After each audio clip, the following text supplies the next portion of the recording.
Hello friends. अब आप ये क्वेश्चन देखिए कि ये क्वेश्चन कैसे बनेगा। ये एमसीक्यू है, multiple choice questions of tense ना।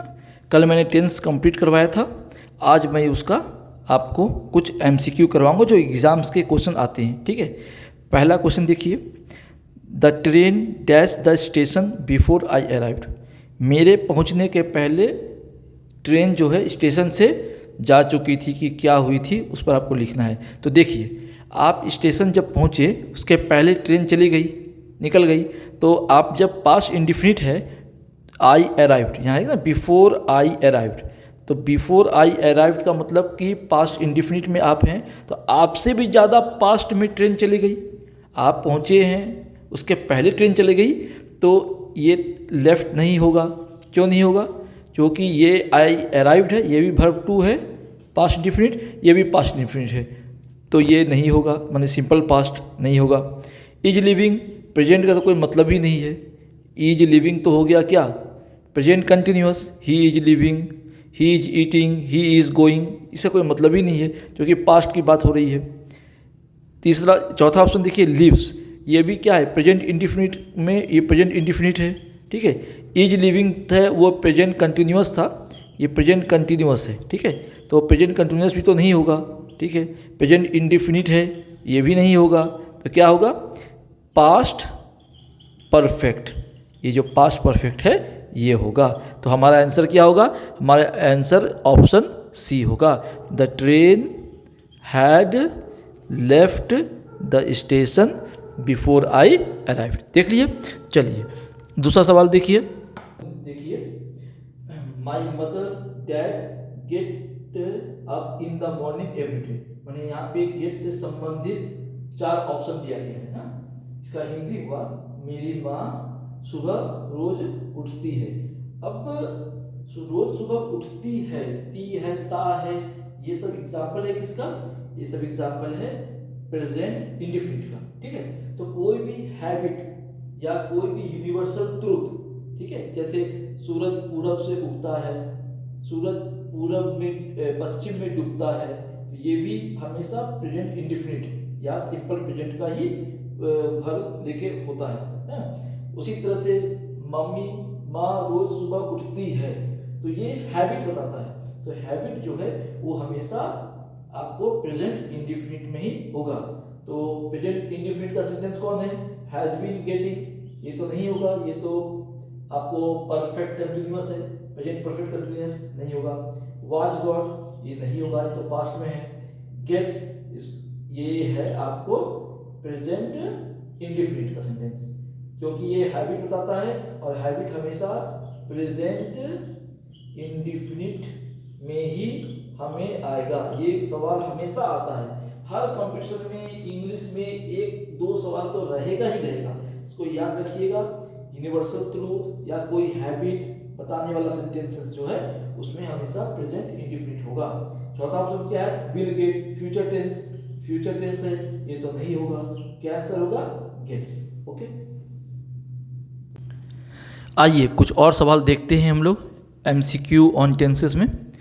It dash raining since morning, एक सवाल है, ये हमेशा फ्रिक्वेंटली रिपीट होता है एग्जाम्स में, वन डे कॉम्पिटिशन्स में इंग्लिश चेक करने के लिए।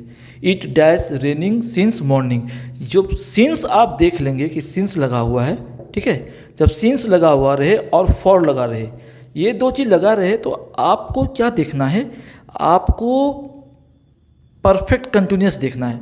पहले परफेक्ट कंटिन्यूअस खोजिए और आंख बंद करके उसको टिक मार दीजिए, भर दीजिए। तो देखिए, इज रेनिंग ये परफेक्ट कंटिन्यूअस होगा, नहीं, काट दीजिए। हैज़ रेनिंग, नहीं, ये तो परफेक्ट होगा, इज तो कंटिन्यूअस के लिए होता है। हैज़ बीन, तो हैज़ बीन है और एक नन अदर वर्ब, तो मैं क्या बोला, सिंस और फॉर देखिए, तो सीधा हैज़ बीन टिक मार दीजिए, तो यहाँ क्या हो जाएगा, it has been raining since morning. ठीक है, चलिए दूसरा सवाल देखिए, Sarah dash completed her work by tomorrow. तो क्या हो गया, Sarah dash completed her work by tomorrow, तो इसमें क्या करना है आपको, तो इसमें क्या बता रहा है कि सारा जो भी लड़की है वो अपना काम कल सुबह तक पूरा कर लेगी। ठीक है, तो देखिए सरह के साथ क्या होगा, विल बी के साथ होगा नहीं, विल बी होता है future continuous, will be going, will be के साथ क्या होता है वर्ब 1 प्लस ing, इसीलिए ये नहीं होगा क्योंकि यहाँ पे विल बी गोइंग हो जाता है। ठीक है, यहाँ देखिए यहाँ पे कंप्लीटिंग होगा वर्ब 1 प्लस ing, मगर यहाँ क्या लिखा हुआ है कंप्लीटेड, इसीलिए ये तो वर्ब 3 है ना, ये तो वर्ब 3 है, इसलिए ये नहीं होगा बी ऑप्शन। ठीक है, ऐसे ही छांटना है, छांटने से ही आंसर आता है। सी ऑप्शन देखिए इज कंप्लीटेड नहीं, टुमारो की बात हो रही है कल फ्यूचर की, तो प्रेजेंट टेंस का कोई काम नहीं, तो इज भी नहीं होगा, ये भी गलत हो गया। हैज़ भी प्रेजेंट टेंस का होता है, प्रेजेंट परफेक्ट का, तो ये भी नहीं होगा, तो क्या होगा विल हैव। तो विल हैव किस में हो गया, विल हैव फ्यूचर परफेक्ट हो गया, तो सारा will have completed her work by tomorrow. आइए कुछ और क्वेश्चंस करते हैं एमसीक्यूज में। क्वेश्चन देखिए, I dash a letter when he came to my house, I dash a letter when he came to my house. Come come verb 1 come होता है, verb 2 केम, अब वर्ब 3 कम। हाँ, तो यहाँ पे ही केम है, मतलब ये subject plus verb 2, subject plus verb 2, मतलब ये पास्ट इंडिफिनिट है। ठीक है, तो जब पास्ट में जब वो आया तब मैं कुछ कर रही थी, मैं लेटर लिख रही थी, जो भी था, तो इसके आने के पहले वो काम हो रहा था, ये खुद पास्ट में है, तो ये फ्यूचर और प्रेजेंट में तो नहीं होगा।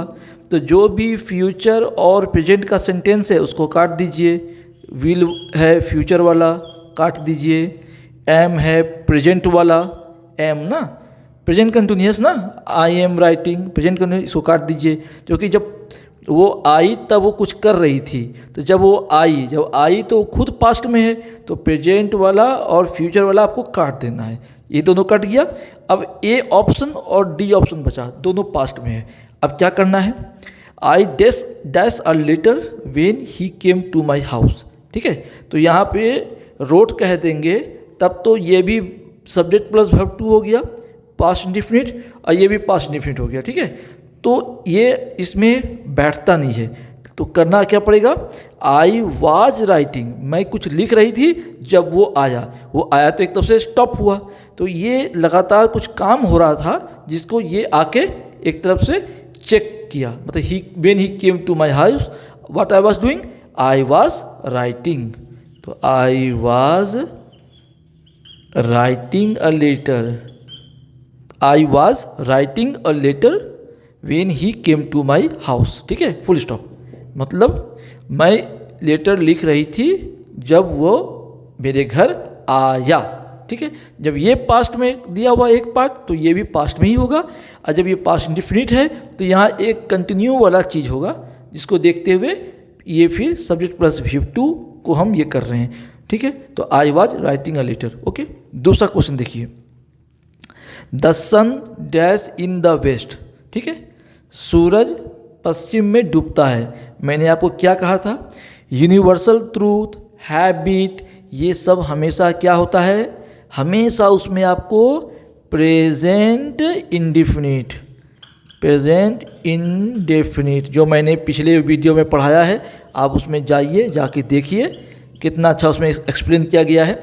तो प्रेजेंट इंडेफिनिट का सेंटेंस जो होता है क्या होता है, सब्जेक्ट प्लस वर्ब 1 ES या S, वो सब पिछले वीडियो में पढ़ाया हूँ, तो ध्यान से देखिए। ठीक है, तो आपको बस प्रेजेंट इंडेफिनिट सेंटेंस खोजना है। वाज सेटिंग ये होगा, बिल्कुल नहीं होगा, क्योंकि ये पास्ट टेंस का कंटिन्यूअस है, नहीं होगा। हैज़ बीन सेटिंग ये प्रेजेंट परफेक्ट कंटिन्यूअस है, ये भी नहीं होगा। हमें केवल प्रेजेंट इंडेफिनिट खोजना है या सिंपल प्रेजेंट। ठीक है, सिंपल प्रेजेंट या प्रेजेंट इंडेफिनिट ही खोजना है।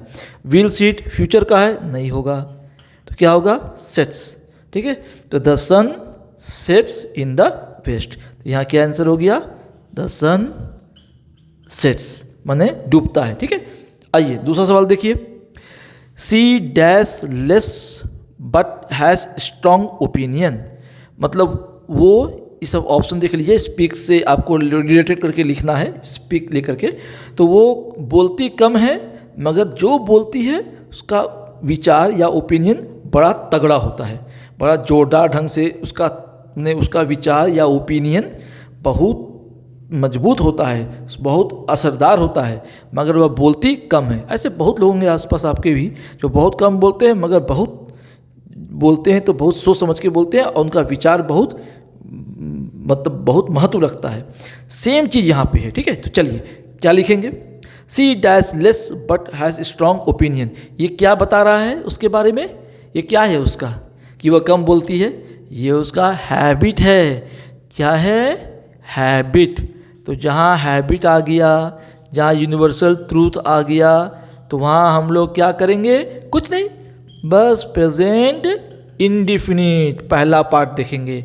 आप मेरे पहले वीडियो में जाइए और वहाँ आपको ये सब मिलेगा, प्रेजेंट इंडिफिनिट, ठीक है। तो स्पोक क्या है, ये तो वर्ब टू दिख रहा है हमको, तो मतलब ये हो गया, नहीं होगा, ये पास्ट टेंस है ना, ये नहीं होगा, हमें प्रेजेंट इंडिफिनिट दिखना है।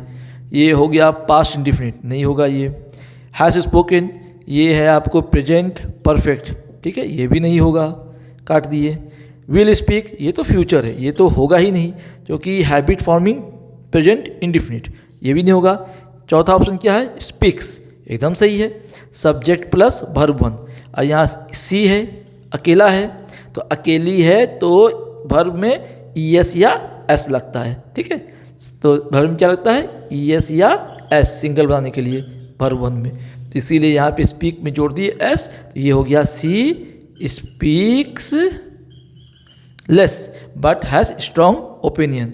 आशा करते आप इसको समझे होंगे, ठीक है। मेरे चैनल को सब्सक्राइब भी कीजिए और शेयर भी कीजिए, ताकि मैं मोटिवेट हूँ और आपको और अच्छे अच्छे डीप क्वेश्चंस आपके साथ मैं एनर्जी पूरे लगा के आपको एक्सप्लेन करूँ। तो काइंडली आप लोगों से सबसे विनम्र निवेदन है कि मेरे वीडियो को you kindly subscribe it and share it as much as possible, okay, ठीक है। चलिए चौथा क्वेश्चन देखिए, the children dash in the field now, ठीक है। क्या होगा, जब नाउ लिखा रहे कोई सेंटेंस में तो जान जाइए नाउ का मतलब प्रेजेंट, अभी हो रहा है, ठीक है। तो आपको यहाँ पे प्रेजेंट देखना है, तो वाज होगा नहीं, ये पास्ट बताता है ना। वाज किसका एग्जांपल है, पास्ट टेंस का, काट दीजिए। हैड बीन, अरे ये हैड लगा हुआ है, हैड भी पास्ट बताता है, तो ये भी नहीं होगा। आर प्लेइंग और प्लेस है, तो प्लेस तो होता है प्रेजेंट इंडिफिनिट, ठीक है, मगर हम कह रहे हैं कि the children dash in the field now, now मतलब अभी कर रहे हैं, क्या कर रहे हैं, चिल्ड्रेन आर प्लेइंग, ये कंटिन्यूअस में हो गया, प्रेजेंट कंटिन्यूअस। तो ऐसा सेंटेंस जहाँ नाउ लगा रहे तो उस पर लिख देना है द चिल्ड्रेन आर प्लेइंग, ये प्रेजेंट कंटिन्यूअस है, ठीक है, present continuous, the children are playing in the field now, ये सही आंसर हुआ। आशा करते हैं आप लोग को ये MCQ बहुत पसंद आया होगा। मैं अभी और कलेक्शन करके पूरे MCQ छाटूंगा और साइड में लिखूंगा भी अब से नेक्स्ट क्लास में कि किस जगह आया है, किस जगह आया है, ताकि आपका कॉन्फिडेंस और बिल्ड हो और अच्छे से आप इसको सॉल्व करेंगे। हॉल में क्वालिफाइंग है ज़रूर, मगर इतना भी आसान नहीं आएगा कि सभी लोग क्वालिफाई कर जाए। हो सकता है बहुत लोग इंग्लिश क्वालिफाई ही छट जाए BPSC का EDO में, इसलिए कोई मौका नहीं छोड़ना चाहिए। You should not leave any stone unturned while doing your preparation, okay, ठीक है। इसी शब्दों के साथ मैं अपना वीडियो और आज का पढ़ाई बंद करता हूँ।